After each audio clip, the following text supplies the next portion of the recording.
बछवाड़ा विधानसभा क्षेत्र की पिछले विधानसभा चुनाव का टोटल देखा जाए या फिर जो है तो उसका जो काउंटिंग की जाए या तमाम तर चीज़ें हैं उसके लिए आखिर वक्त तक जो तो ये विधानसभा के ऊपर सस्पेंस बना रहा था। रिजल्ट के बाद उमूमी तौर पर इलेक्ट्रॉनिक वोटिंग मशीन को लेकर वही राग लापा गया था। पूरे बिहार के अंदर की हम बात करें तो बछवाड़ा विधानसभा क्षेत्र कैसे से अछूता रहता है, जहां पर 484 वोटों का मात्र डिफरेंस बाकी रहा था बीजेपी के प्रत्याशी और कम्युनिस्ट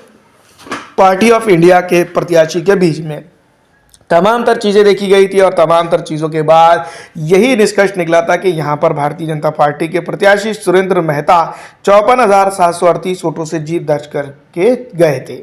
दूसरी तरफ अगर इस जीत के बाद अगर हम बात करें तो कई सवालात खड़े होते हैं। यहाँ पर भारतीय जनता पार्टी कुछ अरसे के लिए विपक्ष में भी रही थी सत्ता के बाद, और फिर एक बार सत्ता में वापस आई थी नीतीश कुमार की बदौलत। लेकिन इन तमाम तर चीज़ों के साथ अगर देखा जाए आरजेडी और जेडीयू की जोड़ी ज़्यादा दिन टिकी नहीं, लेकिन बीजेपी और नीतीश कुमार की जोड़ी जो है तो लगातार एक अरसे से बनी हुई आ रही है। बछवाड़ा विधानसभा क्षेत्र के ऊपर भी सबसे बड़ा सवाल और अहम सवाल यही खड़ा होता है कि इस विधानसभा क्षेत्र के ऊपर डेवलपमेंट के लिए इन लोगों ने क्या किया। सबसे इंपॉर्टेंट पॉइंट यहाँ की जनता जो लगातार जो तो इस बार पूछते हुए नजर आती है, तो यहाँ पर भारतीय जनता पार्टी कटघरे में खड़े होते हुए भी नजर आती है। पिछड़ा, दलित, आरक्षित, मुस्लिम समाज हो या कोई और समाज, इसमें अगर मिला लिया जाए तो तमाम तरह के लोग जो है तो पलायन करने पे मजबूर है, बेरोजगार है, लॉ एंड ऑर्डर की प्रॉब्लम्स है, और साथ ही साथ अगर देखा जाए तो पूरे बिहार की अगर हम बात करें तो भुखमरी और बेरोजगारी के इसमें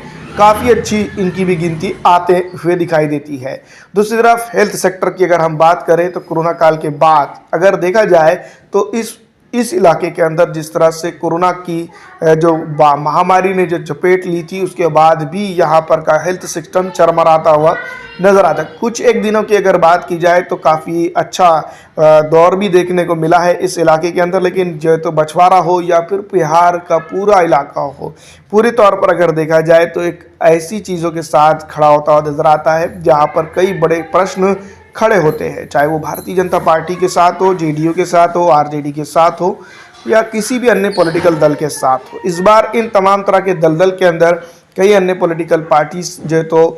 अपने अपने वोट मांगने के लिए ज़रूर आएंगी, लेकिन इस बार इस विधानसभा चुनाव के अंदर कई अन्य चीज़ें खास होने वाली हैं, वो देखने में आगे बने रहिएगा। फिलहाल इस वीडियो में इतना ही।